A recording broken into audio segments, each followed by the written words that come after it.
When God gave man dominion over all the animals in Genesis chapter 1 verse 26, he failed to mention the smallest forms of life actually have dominion over us. During early human history, disease and pestilence were commonly attributed to a supernatural source. In fact, the Bible mentions the use of plagues as a form of divine punishment throughout the Old Testament. Until the late 19th century, the cause of disease was neither understood by the general public nor by medical science. During this time, it was standard practice for physicians to perform surgery on one patient and then attend to the next room to deliver a baby without first stopping to wash their hands. As you can imagine, it was very common for the expecting mother to become infected and die within the very hospital charged to deliver her child. It was not until the 1860s when French chemist and microbiologist Louis Pasteur designed and carried out the first experiments that clearly showed the correlation of microorganisms and disease, helping to solidify what we today call germ theory, as well as contributing to a greater understanding of both micro and macro evolution.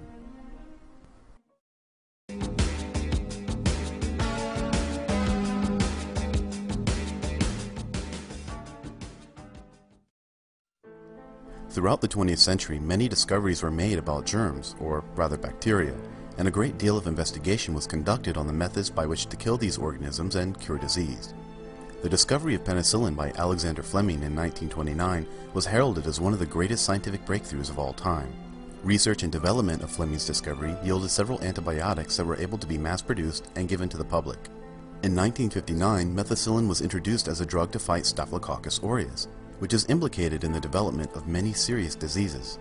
Penicillins, along with a host of other drugs, are known as beta-lactam antibiotics due to the similar structure these antibiotics share, that is, the beta-lactam ring at the center of the beta-lactam molecule. For a time, methicillin was very efficient at fighting bacterial infections. However, within a few years it became apparent the drug was starting to lose its effectiveness. This resistance is due to an enzyme known as beta-lactamase, which cleaves the beta-lactam ring. Previously, the majority of Staph aureus strains did not express this enzyme. However, over time and with repeated exposure to beta-lactam antibiotics, the beta-lactamase enzyme became prevalent within all Staph aureus strains. But listen to what anti-evolutionists have to say about genetic mutations and the effect to the bacterium's overall fitness. Antibiotic resistance, in terms of natural selection, is an excellent example. And its use, I mean, it's one of the hallmark examples given in microevolution for support of Darwinian thought. However, I think in the last few years, it's got to be reinterpreted to a degree. Laboratory research shows that when an antibiotic is applied to literally billions of bacteria cells in a petri dish, a few mutated cells that happen to be resistant to that drug remain. Those few cells can then give rise to a colony of resistant bacteria. The question is, how well does this mutant strain survive in the long run? This can be measured in what scientists call fitness cost. How well does this mutant bacteria survive when the drug is removed and it now must compete with the original parent bacteria? These organisms are not able to grow with the fidelity, the robustness that the original parent did, and that's one of the things that we've been looking at. Although this might be true in certain controlled laboratory studies, it is certainly not the case in nature. Since the 1960s, methicillin has been retired as a drug intended for public use because every single strain of Staph aureus is now completely resistant. In fact, Staph aureus is now medically referred to as methicillin-resistant Staphylococcus aureus, or MRSA for short. Therefore, not only has the strain remained healthy and able to replicate outside a controlled setting, it has completely taken over the natural environment where its parent strain once dominated. Here are just a few examples of other bacteria that have also become completely resistant to certain types of antibiotics, yet have not lost their overall fitness. In a sense, this is evolution, but it doesn't go anywhere near far enough to really provide evidence for Darwin's theory. For centuries before Darwin, domestic breeders were well aware that they could produce dramatic changes in existing species. And in the case of antibiotic resistance in bacteria, that's all we're doing.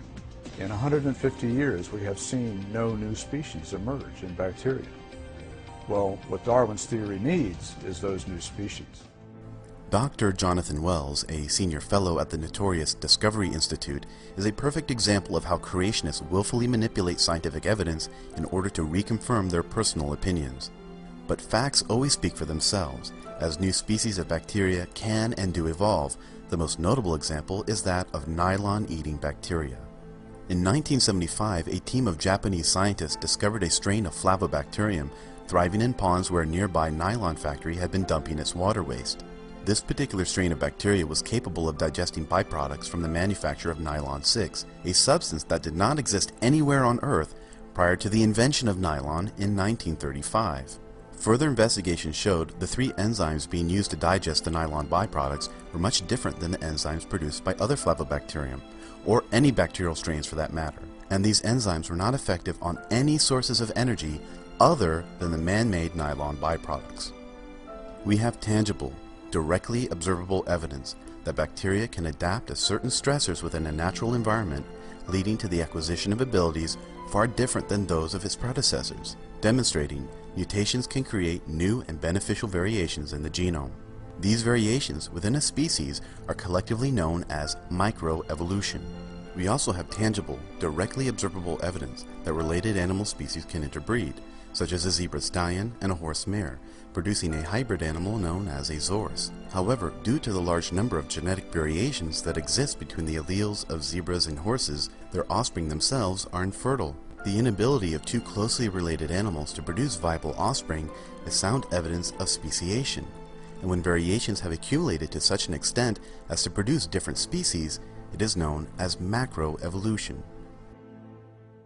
But the observable evidence is that you've got animals that are fully formed. You've got adaptation within a species, but you've never seen any animal produce anything other than because that's not how evolution works. You say, That's not how evolution that works. over time it'll turn into something else, but you've never seen it happen. No one's ever seen it happen.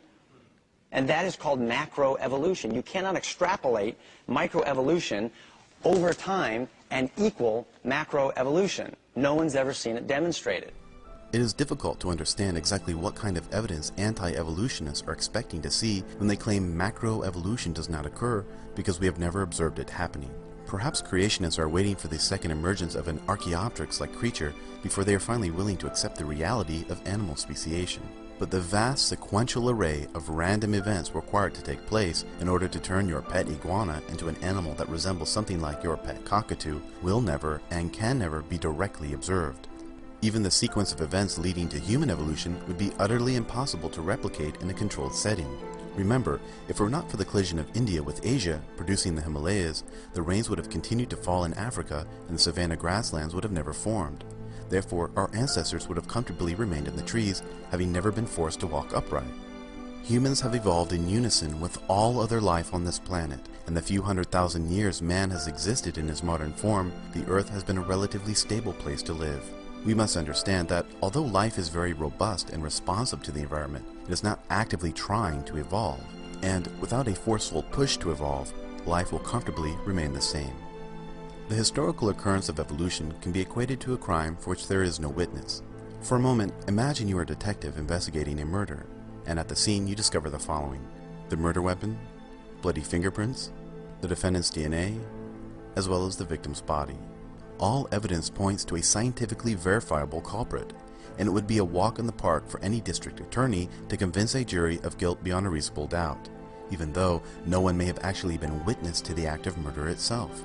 And the same holds true for evolution.